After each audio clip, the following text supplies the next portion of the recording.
Неприятни новини за Левски. Лудогорец отпадна от Лига Европа и вече може да се концентрира изцяло върху българското първенство. 10 точки разлика между двата отбора в полза на Левски, 8 кръга преди края на редовния сезон. Има и мачове от плейофите, но Левски е в чудесна изходна позиция да спре хегемонията на Лудогорец от шампионски титли в България. Естествено, че Веласкис и Левски си искали Лудогорец да продължи в Европа поне още един кръг, за да може да има и два мача през март в осмина финалите.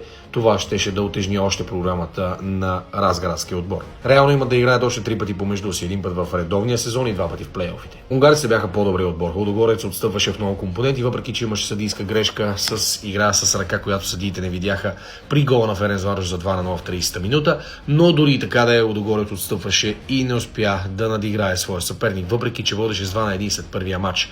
Ето, че Ференцварош отново мина като черна котка пътя на Лудогорец и ги спря в Европа. Сега разградчани се концентрират изцяло върху българското първенство. Според вас, как ще се развият нещата в българския шампионат и това ще помогне ли на Лудогорец отново да станат шампиони?